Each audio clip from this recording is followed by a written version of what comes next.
Selamat datang di NDH 78 Channel, tetap di kebanggaan kita di My Program tentunya di Orsandes, obrolan santai sekitar kesehatan.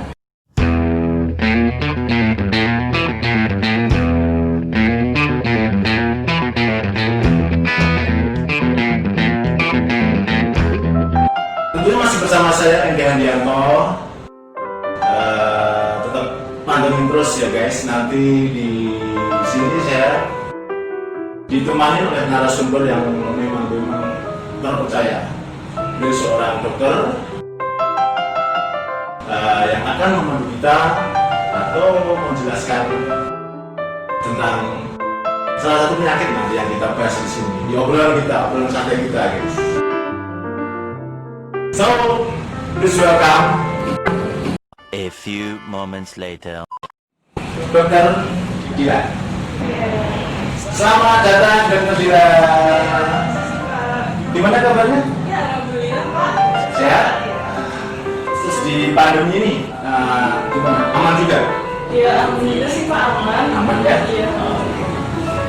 Udah dilatih? Belum ya? Iya. Yang penting kita jaga kesehatan gitu dok ya. Oke, kesibukan saat ini apa dok? Mungkin ini ya Pak, Iya. kita masih intensif. Oh gitu ya. Mas Di satu. Oh iya. Di puskesmas dari satu ya? Iya, mungkin. Mantap. Terus nanti sampai bulan Juli ini, setelah bulan Juli di puskesmas terus kembali lagi ke rumah sakit Kemarin. Kesibukannya benar-benar ya nanti ya. Sibuk nanti pasti ya. Iya, apalagi nanti IGD. IGD ya. Tapi kita mungkin bisa diperkenalkan ke teman-teman semuanya gitu. Jati diri dokternya. Pokok.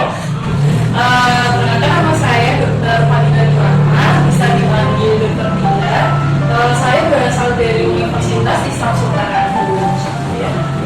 Nah, Universitas Sultan Agung, apalagi Fakultas Kedokteran, diakuin gitu. Oke dok, kali ini kita bahas tentang apa dok ya? Tentang batuk pilek ya? Iya, batuk pilek kalau secara Londonnya itu common cold. Iya. Gitu dok ya. Oke dok. Bahasa lainnya ya. Itu sebenarnya bahasa planet atau bahasa asing itu? Oke dok. Wah nanti saya disensor nih saya nih ya. Oke dok, tadi common cold atau batuk pilek itu menurut definisinya apa sih dok sampai lidahnya? Gua pengertian aja ya. Pengertiannya apa dok ya dok? Batuk pilek itu kan sebenarnya masih gejala ya Pak ya. Gitu. Jadi atau bisa disebut common cold. Itu kan baru gejala aja. Jadi belum dimasukkan dalam penyakit. Oh gitu. Nah, gejalanya ini itu tuh karena adanya infeksi virus. Dari infeksi virus. Ya, virusnya itu bisa karena kesaluran pernapasan. Jadinya nanti gejalanya ada batuk, pilek, terus kadang sampai ada ini hidungnya mengalir dari ada air dari hidung dan itu terus sampai ada infeksi di tenggorokan juga bisa. Gitu. Jadi seperti ini ya dok, ada apa cairan yang keluar dari gitu. Nah, kalau menurut tanda atau gejalanya bagaimana? Yang spesifik mungkin.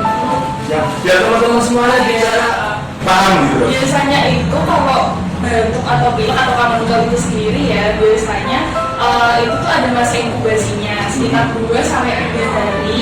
Nanti muncul gejala seperti ada nyeri tenggorokan, terus ada pilek, sama ada batuk. Nah, pileknya sendiri itu memang pertamanya nggak harus langsung ada keluar cairan dari hidung.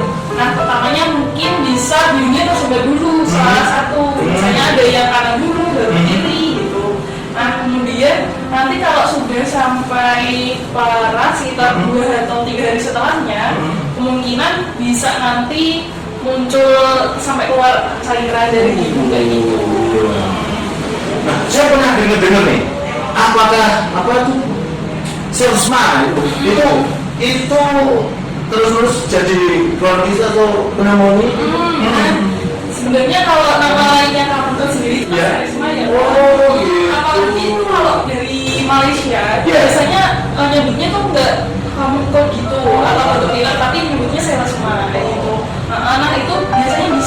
Iya. jadi pneumonia atau bisa jadi bronkitis. Oh. Itu kan kalau selesma kan masih di saluran nafas atas, jadi masih di hidung situ. Nah nanti kalau lama kelamaan habis hidung tenggorokan kan nanti ada bronkus. Bronkus, ya. Nanti kalau ada sampai infeksi, nanti di situ biasanya mulai ada gatal, terus mungkin ada dahaknya di dalam itu nggak bisa keluar kayak gitu. Terus habis itu mungkin kalau lebih banyak dahaknya bisa menginfeksi bagian paru-paru, namanya nanti jadi pneumonia. Oh, seperti itu. Mantap teman-teman ya. Semoga paham ya teman-teman ya. Iya. Baik buat tambahan juga ya. Oh iya. Sebenarnya kenapa namanya mungkin orang awam nggak tahu ya karena pneumonia itu apa? Pneumonia itu mungkin kan dari namanya kan pneumo itu paru-paru. Nah nanti karena dari bronkus ke paru-paru jadinya jadi infeksi ke paru-paru, namanya jadi pneumonia. Oh. Begitu teman-teman ya. Dan sebabnya kalau penyebab dari batuk pilek itu apa ya Pak? Oh ya, penyebabnya itu sebenarnya macam-macam. Iya. Yang paling sering itu adanya infeksi virus. Infeksi virus sebenarnya itu ada beberapa virus ya, ya. Biasanya ada yang adenovirus, terus ada coronavirus, apalagi yang lagi kisah. Iya, ini ya di musim pandemi sekarang ini ya. Iya. Terus ada juga virus-virus yang lainnya. Cuma bisa juga infeksinya ini sembuh sendiri sebenarnya. Menurut apa? Daya tubuh gitu. Oh iya. Ya tergantung orang-orangnya masing-masing ya. Iya iya. Oh gitu. Nah, sekarang ada nggak korelasinya dengan yang pandemi sekarang ini? Dengan batuk pilek seperti kan? Takutnya batuk pilek ini nanti takutnya dikira corona atau apa gitu kan? Nah, Kan sebenarnya kayak masih tumpang tindih. oh gitu ya. Karena gejalanya kan sama, apalagi kalau COVID-19 kan ada batuk, pilek, dan gitu. Terus apalagi sampai sesak, itu kan tergantung durasi sakitnya. Cuma di sini ini bedanya itu yang membedakan adalah kalau batuk pilek sendiri kan memang beragam virusnya, jadi belum tentu terkena corona. Itu bisa dibuktikan dengan nanti kalau ada rapid test, apalagi itu sampai PCR. Nah ini kan tahu virusnya apa. Oh gitu. Nah yang paling penting di sini adalah buat menjaga imunnya sendiri, jadinya biar nggak sampai kena kemasukan virus yang lain. Lalu jika anak didiagnosa asma atau alergi, apakah ada vaksin yang meminimalisir resiko batuk pilek atau asma tadi yang disebutkan awal tadi gitu? Jadi sebenarnya kalau ada asma ya Pak, apalagi ada asma terus nanti atau ada alergi, itu sebenarnya pencegahannya memang dari alerginya dulu. Harusnya alerginya itu disingkirin dulu, caranya dicegah. Kalau misalkan alergi sabuk sari atau alergi debu, harusnya kan harus pakai masker.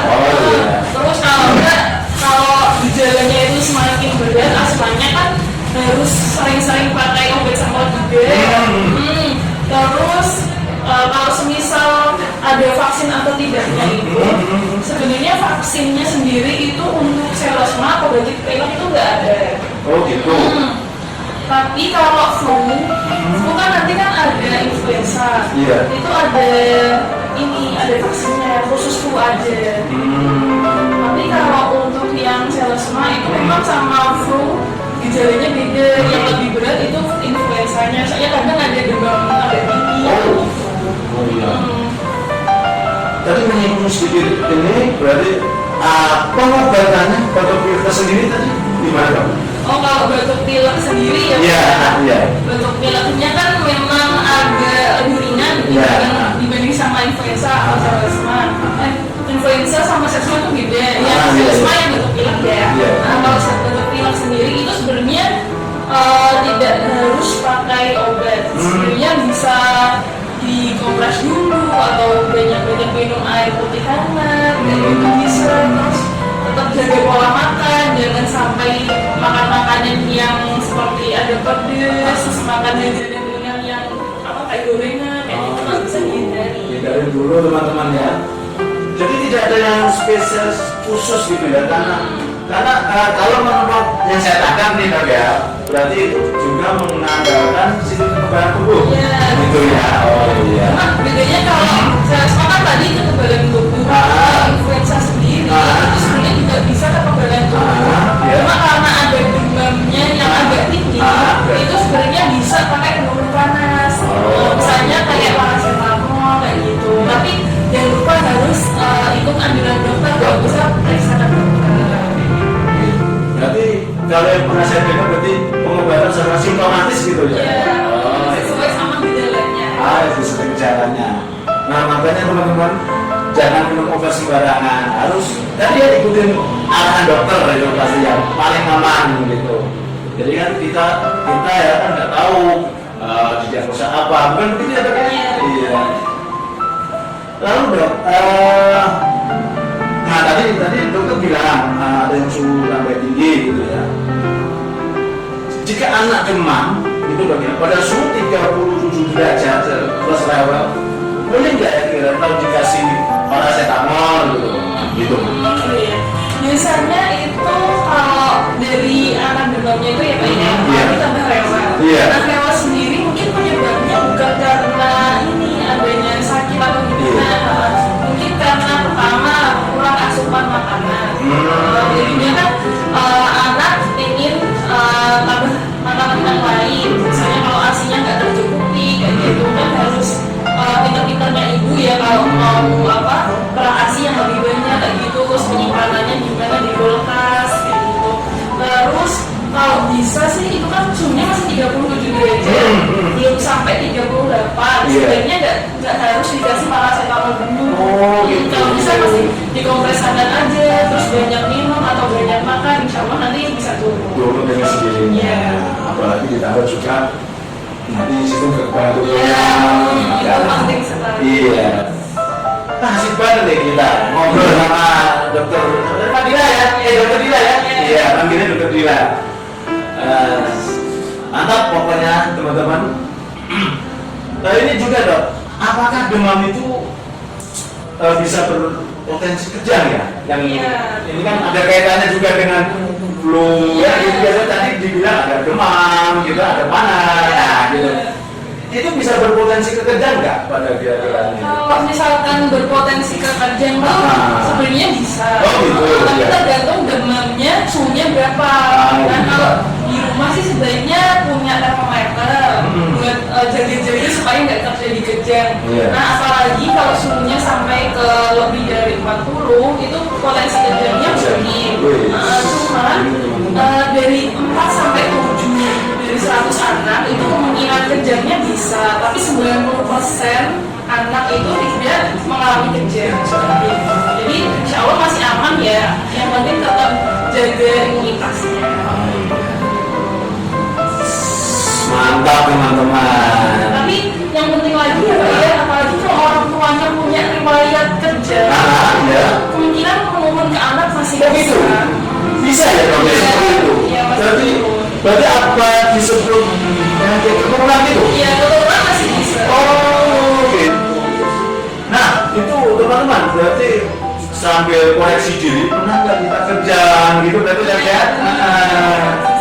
Harus ingat-ingat berarti kalau kita apalagi kita punya anak yang masih kecil. Iya. Baru tahu saya nih. Jadi juga ternyata ya. Iya ya Bang. Nah sebenarnya ya dok ya, kan kadang ini biar teman-teman semua juga tahu, kita menyangkut tadi yang flashback tadi ke tentang obat ya.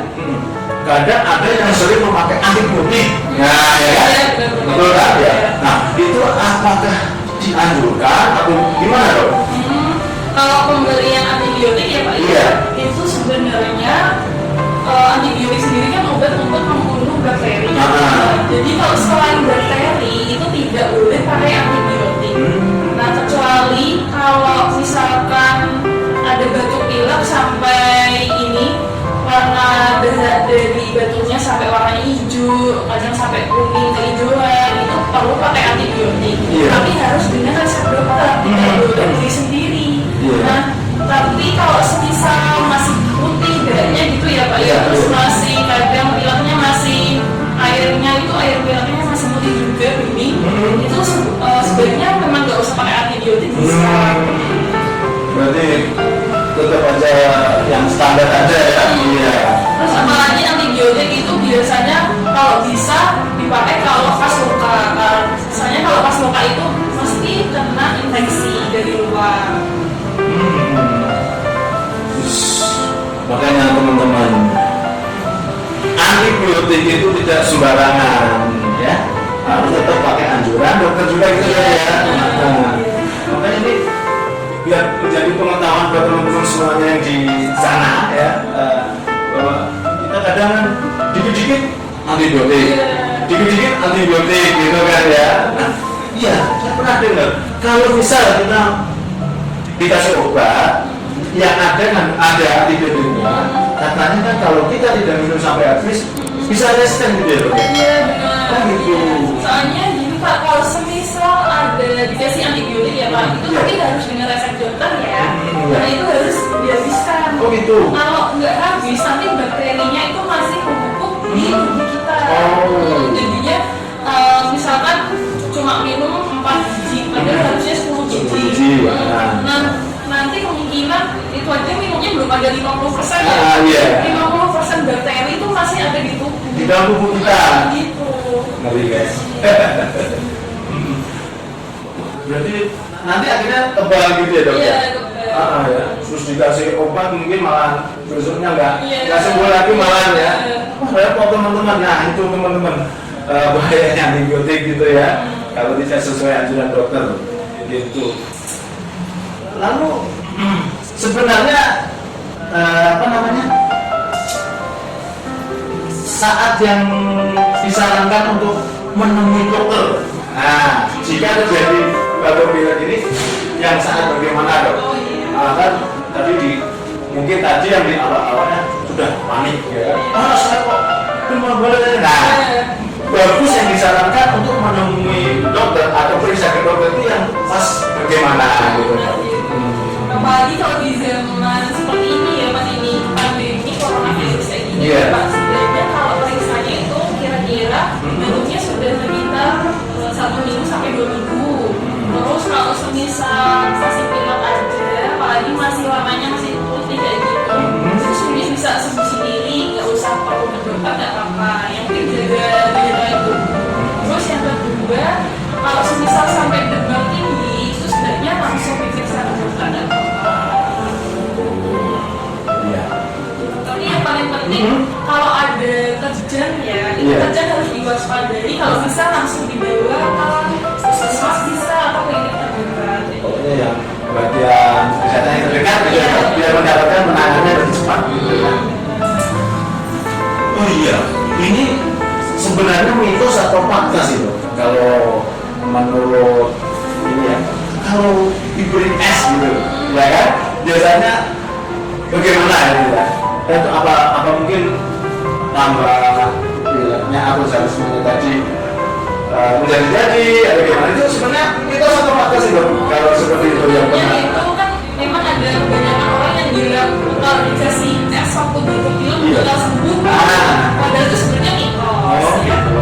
Jadi sebenarnya kalau dikasih es itu justru menambah peradangan Iya. atau tambah sakit, apalagi di tenggorokan kayak gitu. Kalau bisa dihindari yang es atau gorengan kayak gitu. Berarti harus tetap air hangat gitu ya dok ya? Air hangat terus Iya. kalau bisa resep dari dokter atau obat dari dokter tetap harus dihabiskan.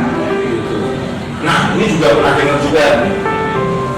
Ini keju katanya ya, itu juga mitos atau fakta gitu kalau sebenarnya keju itu bisa mengurangi demam. Kalau keju sebenarnya itu kan olahan dari susu ya Pak ya. Itu kalau maksudnya kan ke protein, protein hewani. Nah itu sebenarnya tidak masuk untuk menurunkan demam itu sendiri. Soalnya memang kandungannya bagus sih, cuma kalau bisa memang dari daya tahan tubuhnya itu memang dari yang lain, kayak misalnya tetap pilih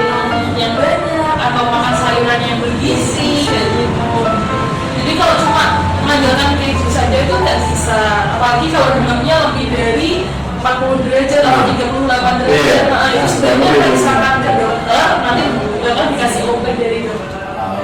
Nah, berarti memang sih keju kalau bagi penikmat keju itu juga nikmat ya, tapi itu adalah mitos mitos kalau keju itu menurunkan demam gitu. Iya dok, terima ini asik nih ngobrol sama dokter Bila nih, masih muda, mantap, cantik lagi. Iya dok, lalu komplikasi dari batuk pilek ini itu sebenarnya bagaimana dok? Apa dok komplikasinya? Nah, sebenarnya kalau batuk pilek sendiri tergantung durasinya ya. Yeah. Kalau misalkan durasinya udah lama, misalkan lebih dari 2 minggu lah katakanlah, terus sampai misalnya darahnya sampai kehijauan, bahkan sampai kadang ada darahnya, gitu kemungkinan bisa sampai infeksinya sampai ke bronkus tadi dari bronkitis tadi sampai pneumonia tadi. Terus bahkan kalau misalnya ada riwayat radang tenggorokan atau di tonsil atau misalnya amandel gitu ya, biasanya juga akan menghambat ini jalan nafas. Misalnya kalau pas tidur bisa ngorok. Oh iya, nafasnya terganggu. Ya nafasnya terganggu, kadang sampai yang paling parah itu pas tidur sampai setiap 10 menit atau 30 menit bakal berbangun sendiri. Yang merepotkan orang tua. Iya. Tapi gimana lagi? Nah, kembali lagi ke mitos atau fakta gitu ya. Itu jika anak dikasih bersambung nipis, kecap, nah itu apa bisa mengurangi gitu ya dok ya? Sebenarnya kalau mungkin orang-orang zaman dulu kayaknya nanti dikasih kayak sendiri nipis sama kecap bakal sembuh gitu ya. Memang kalau kandungan jeruk nipis tuh banyak vitamin C-nya, tapi alangkah lebih baik itu tidak usah diberi apa-apa, atau mungkin dikasih air hangat aja tidak apa-apa. Yang penting kalau asalkan makan sama minumnya sudah bagus, terus tidak ada masalah gangguan makan atau masih mau makan apapun yang disajikan sama ibu itu nggak apa-apa, nggak usah dikasih itu nggak apa-apa. Gitu. Berarti kesimpulannya adalah mitos ya. Nanti ada kecap, ada apa jeruk nipis, kasih sate aja itu nanti. Iya. Enak dimakan tuh. Bisa tuh meningkatkan daya tahan tubuh. Baca. Berarti intinya mitos dok ya. Bolehkah anak yang batuk pilek selama batuk pilek nih lah diberi terapi air panas yang ditetesi minyak tawon gitu? Mungkin kalau air panasnya sendiri bisa ini ya Pak ya, mungkin kalau sebagian orang kayak menganggapnya kalau mandinya dikasih air panas ditetesi minyak tawon kayak gitu, atau mungkin buat diuap gitu ya, uapnya buat di hidung gitu. Sebenarnya itu mitos. Sebenarnya kalau misalkan lebih baik memang untuk melancarkan jalan nafas atau untuk menghirup, memang kalau udara hangat itu enak. Oh gitu. Cuma memang itu tidak berpengaruh. Tidak berpengaruh ya? Tetap kembali ke pola makannya sendiri sama imunitasnya juga. Tetap jaga daya tahan tubuh, jangan sampai kelelahan. Istirahat cukup. Nah, yang penting itu Pak ini karena kalau anaknya itu nggak ada alergi sama aromaterapi, itu sebenarnya diberikan nggak apa-apa. Cuma lebih baiknya kalau anak itu nggak ada alergi, diberikan nggak apa-apa. Kalau misalnya ada alergi jangan diberikan. Ya soalnya kalau gejala alergi yang paling berat nanti bahkan sampai susah buat bernafas itu sendiri, dan ada gatal-gatal juga kayak gitu. Seperti kayak alergi makanan kayak gitu. Lalu, nah ini kalau yang ada orang lama juga ya, kan dulu ada irisan bawang merah, terus dikasih apa namanya itu minyak yang buat goreng gitu. Nah itu juga mitos nggak dok? Itu bisa menyembuhkan atau itu? Sebenarnya malah enak buat goreng ya gitu. Kalau makanya tumbuh imunitas lagi. Waduh. Oh, di Bali mah balungnya digoreng buat makan. Soalnya itu kandungannya bagus. Pak. Oh gitu. Soalnya kalau bawang kan memang ada kandungan flavonoid. Penelitian gitu. Oh gitu. Cuma, Riset ya dok ya. tapi kalau semisal langsung dikasih ke badan anak, nanti itu malah cenderung lebih panas anaknya. Jadi itu mitos sebenarnya. Lebih baik malah dikompres air hangat aja. Gitu. Atau mau ibu-ibu mau ngasih makanan anaknya dikasih goreng-goreng gitu. Gak apa-apa ya dok ya. Iya. Lalu gini dok. Tadi dari teman-teman pasti udah asik nih dari runutan awal nih dari pengertian segala macam itu sudah dibahas habis sama dokter Abdillah ini ya. Mungkin buat teman-teman semuanya dok, mungkin yang terakhir kali dok ya, bagaimana pencegahannya dan saran yang terbaik buat teman-teman semua yang di sana biar terhindar atau ya tapi kalau namanya terhindar atau namanya usaha kita ya dok ya. Nah itu bagaimana dok? Iya. Jadi kalau pencegahan sendiri kan memang pencegahan itu lebih baik ya daripada mengobati. Apalagi kalau di masa seperti ini, masa pandemi COVID, sebaiknya memang harus jaga-jaga lingkungan rumah atau lingkungan kerja tetap bersih ya Pak. Ya, misalkan harusnya sebelumnya tidak sering cuci tangan, mulai sekarang harus sering cuci tangan. Terus kalau bisa memakai alat makan itu bawa dari rumah, jangan misalkan mau jajan jangan pakai yang di tempat jajan, harus bawa sendiri. Terus misalkan kalau bisa sering konsumsi buah sama sayur atau vitamin C atau vitamin yang lain. Nah mungkin memang beberapa orang sekarang kan mulai borong vitamin C ya. Sebenarnya vitamin C sendiri itu juga konsumsinya harus dibatasi. Sehari itu misalkan sesuai sama penelitian itu hanya 1000 ml. Kalau di luar itu nanti malah membuat adanya penumpukan kristal-kristal, nanti malah jadi batu ginjal. Terus yang penting tetap istirahat cukup, jangan kelelahan. Terus khusus buat ibu yang menyusui kalau bisa tetap dijaga daya tahan tubuhnya yang lebih ekstra, karena kan asinya itu masih untuk anak-anak ya, jadinya nanti kalau misalkan ibu sakit tetap akan menular ke anak. Jadi kalau bisa tetap jaga imunitasnya dengan misalnya makan yang cukup, banyak sayur buah, terus kalau bisa es seperti ini dihindari saja. Jelas ya teman-teman ya. Apa? Dengan jawaban dokter tadi. Ya dok, ini mungkin cukup dok ya.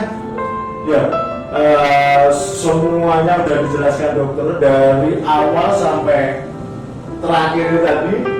Dimana mungkin teman-teman ini paham semua ya. Jika nanti masih belum paham, bisa tulis di di Facebooknya dong atau IG-nya ya mungkin ya. Nah boleh nanti di bawah sini tertera nanti juga bisa tulis komentar sebanyak-banyaknya di bawah nanti, dan mungkin juga nanti akan sedikit kami tuliskan di link deskripsinya ada kan. Gitu. Jadi setidaknya biar teman-teman semua lebih paham, lebih jago gitu ya.